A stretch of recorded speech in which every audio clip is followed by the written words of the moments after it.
Ron, welcome back, everyone. This is Aluminum Tarot. Thanks so much for joining today. I'm going back to my old setup, going through the laptop and through the camera. It takes a little bit more time to set up, but on the positive, the picture and quality is a lot better. Plus, I don't have to deal with the nonsense of having to upload all of the metadata to each of the videos because YouTube will not do that on the app, but it will do that on the desktop. So, that said, we're going to go ahead straight into the next reading for today. We're going to read for the sign of Aries, Sun, Moon, and Rising for the month. From the month of November-ish. It's going to start from this period in November until the same period in December. So a month's time, 30, 31 days, depending on how you celebrate, as long as it's not February. But we're going to just start with the basic three things that I, like from the audience to do. First thing, please be sure to give a like, share, subscribe, ding the notification bell. Feel free to comment in the comment section as to how this reading applies to your specific energy and life path. Second thing I always ask, if you want to support this channel, do number one. And additionally, if you would like to, feel free to chuck me a few quid into the PayPal included in the description box link below. Thirdly, protect our humble tarot community for all those people who are working hard to deliver the messages to you. Make sure that you block any spammers, report them, make sure that they don't get a leg up in the fight to deliver truth and honesty to audiences by stealing content and doing other unscrupulous, nefarious stuff. That said, I'm going to go straight into the reading for Aries. I know you guys don't like to wait too long. I want to just let you know, preface this by saying I'm from now on shuffling the cards before the reading starts. That way I can just get right into the heart of this. This gives me more time to blather about as much as I want pertaining to the reading and go from there. So yeah, let's start with the first thing that Aries has got. You've got a bit of a tricky month, but I'm going to go through each of the different things to talk about it. First off, you have the Devil in the reverse. I'm using the Steampunk Tarot and the Steampunk Lenormand for the Oracle messages. Devil reverse, basically, you're trying to overcome a very difficult situation. You're trying to get out of a toxic relationship. Normally with the Devil in the official Rider-Waite Tarot, you have two people who are loosely bound to the black box of Saturn. All the Devil does is it points out where you're restricting yourself, what toxic qualities or attributes you have. Not so much to say that the Devil's evil per se. Yeah, you could say that yes or no. It's really up to you and what your faith system is. The fact remains is, in this card, he's just saying, like, you should probably pay attention to this. You can leave at any time. It's not Hotel California. So whatever you're stuck in, you're finally getting out.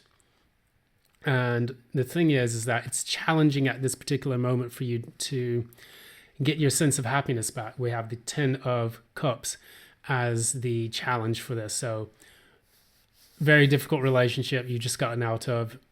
And what you're doing right now is you're trying your best to find your happiness once again, or it's struggling on a daily basis to reclaim that happiness. And that can be very difficult for people who have had massive breakups, divorces, things of that nature.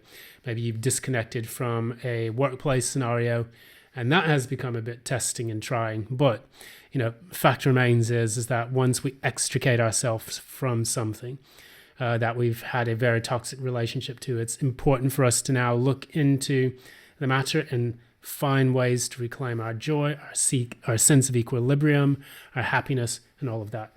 The reason why I say that, in the recent past, there's just more evidence for this. We have both the Sun in the reverse and the Five of Swords in the reverse. Two cards basically saying, this is a depressing situation. I don't want any more drama or conflict. So whoever you've been dealing with, you have been dealing with a person who is very combative, very, how can I say? They're a bit of a prat. I'm going to use the kind word in this because I could use some other words. But let's just say right now this person is a bit of a prick. And yeah, they're very emotionally closed off as well. They like to start fights. You're doing your best to move on from this person and to try to reclaim some sense of normality in your life, even though it is very difficult for you to do so. It took you a while. It was a very rough transition. Moving away from this person and finally back into your own good energies. So for you, you're taking that chance and you're moving towards something else. This is what you're moving towards. So you have the Death card. It's a rapid it's a slow transformation actually, but a classic finality. It doesn't get more final than death for many people. And in that death, you have the Seven of Pentacles, realizing, what did I learn from all of this? Am I actually gaining anything from this? What have I invested in? What kind of challenges have I had to deal with in the accumulation of my time, energy, money, resources to sustain this relationship? And we then have the Six of Wands in the reverse. And what this talks about, you realize that looking at this, you want to put an end to it.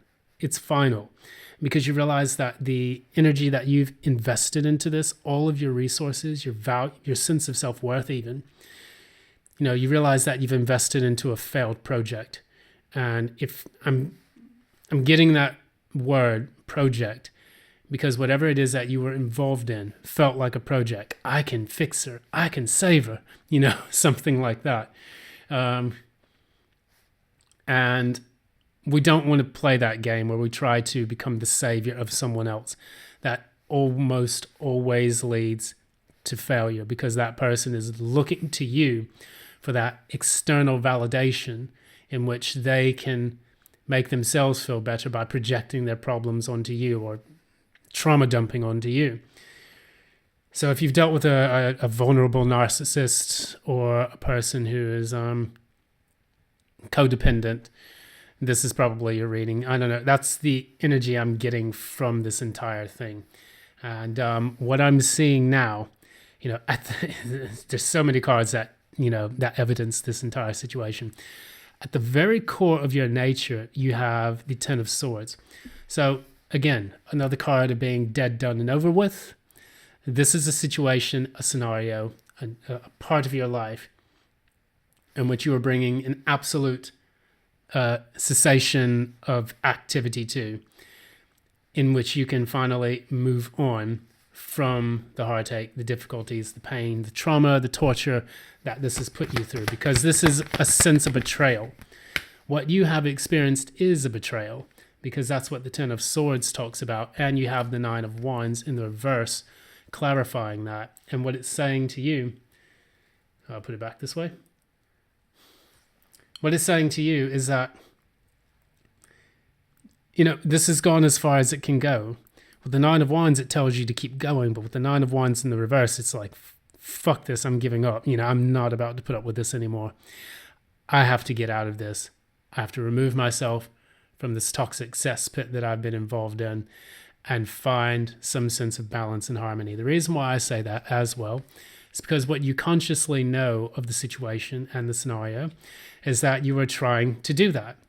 The King of Cups is a person who is aligned with their emotions, and what they do is they make sure that no matter how chaotic things are around them, they're able to keep moving and to remain emotionally calm, mature, wise, and communicative. And they can master that emotional realm despite all of the chaos and all of the problems and all of the issues that they are faced with. And this is the type of person you want on your team, because they're the ones who can solve the problem and be rational and intuitive to a degree in order to make these things work. However, you also have with this King of Cups, you have the Eight of Swords, clarifying this card. And what this tells us about is this tells us that, to an extent, when I see this King of Cups here and I see this Eight of Swords as well, it's like, this is the front view.